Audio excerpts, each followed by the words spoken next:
3 4 5 6 और ये 2 है ना, 8 लोग हैं कुल।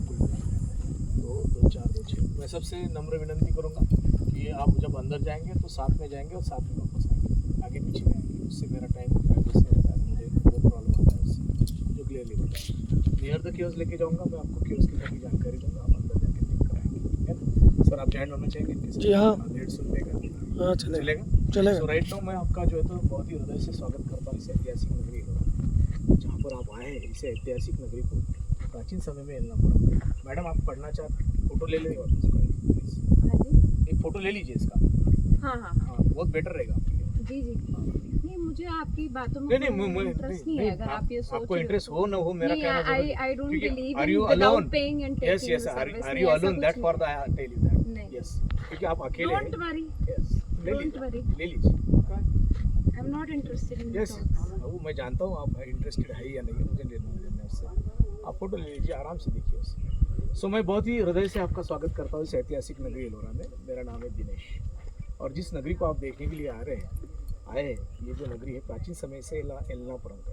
जैसे समय बदलता गया, बदलते हुए समय ने इसके नाम बदले। एलनापुरम से एलोरा, इलोरा और मराठी में विभक्त से महाराष्ट्र में जो सह्याद्री नाम का माउंटेन है, उस सह्याद्री का एक पार्ट जमीन के पेट में का जो तप्त लावा से स्लोली बाहर आकर इस माउंटेन की निर्मित। यहाँ इग्निशियस रॉक है जो कार्विंग के लिए बहुत ही लाभदायक है, इसलिए कलाकार ये जगह चॉइस करते हैं। सबसे अहम बात है कि दुनिया में रिलीजन के 2 कल्चर, एक ब्राह्मिक और एक अब्राह्मण। ब्राह्मिक कल्चर मतलब सनातनी कल्चर। सनातनी कल्चर बुद्धिस्ट, हिंदू और जैन तीनों रिलीजन को जन्म देता है, और इन तीनों रिलीजन में सबसे पहले बुद्धिस्ट, फिर जैनिज्म और फिर हिंदुज़म का निर्माण। एक्चुअल देखा जाए तो सनातनी कल्चर दुनिया का सबसे प्राचीन कल्चर है, लेकिन उसे हिंदू नाम नहीं, हिंदू नाम बाद में दिया गया। तो इसमें हीनयाना महायाना 2 पार्ट है बुद्धिज़्म के, और इसमें शैव और वैष्णव हिंदुज़म के 2 पार्ट है, और इसमें श्वेतांबर और दिगंबर ये जैनिज्म के पार्ट। इनमें फ़र्क क्या होता है पता है? श्वेतांबर और दिगंबर में फ़र्क होता है। Shvetambar is are they used to the white clothes, और Digambar is in no wears, है ना।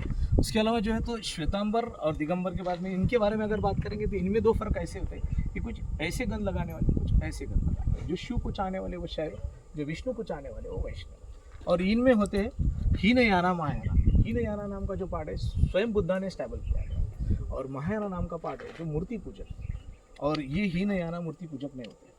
सो क्यों नंबर 1 to 12 का पूरा इन्फॉर्मेशन मैं आपको देना होगा, लेकिन उससे पहले मैं ये समझाऊंगा कि ये बनता कैसे।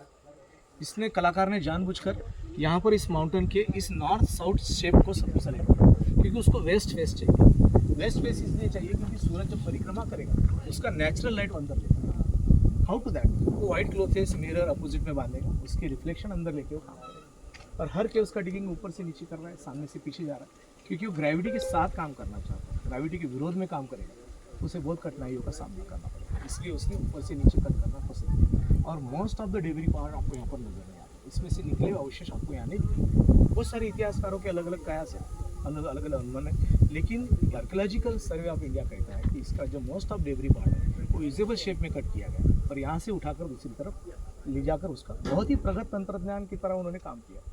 आज भी विश्वास नहीं होता कि उन्होंने इसमें से निकलते हुआ मटेरियल यूजेबल शेप में कट किया है और वो लेके क्यों किया है, क्योंकि इस पत्थर में वो नज़ाकत है।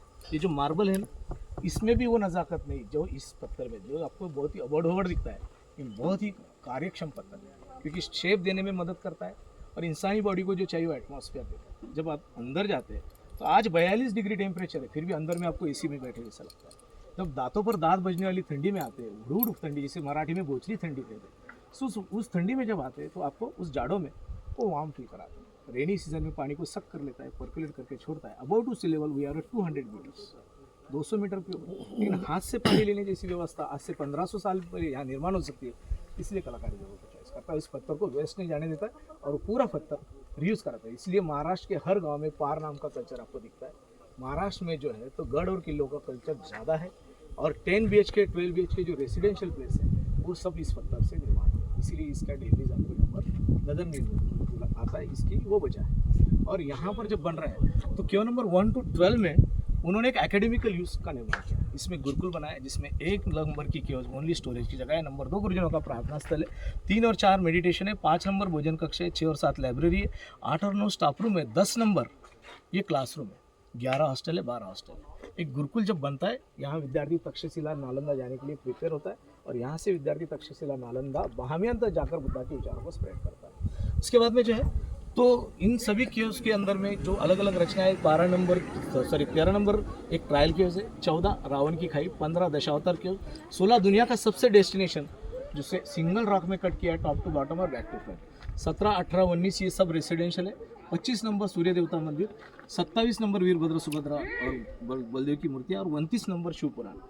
ये हो गया हिंदू केव्स। और अभी यहाँ पर आप क्या देख रहे हैं, तो गुफा नंबर 30 माउंटेन में 31 इनकम्प्लीट केव्स है, 32 नंबर को यह सवाल कहते हैं, 33 नंबर को जगन्नाथ सवाल कहते हैं और 34 नंबर भी अधूरी केव्स है, इसी अंदर में पत्थर अच्छा नहीं लगा। इसके सभी केव्स के गर्भगृह में भगवान महादेव और उनके जो 24 तीर्थंकर है उस 24 तीर्थंकरों में से कुछ तीर्थंकर डिफरेंट। इसके भीतर जाने के बाद में सबसे पहले हाथी आप देखते हैं, जो इंद्र का हाथी ऐरावत की तरह दिखता है, इसलिए इसको सवाल कहते हैं।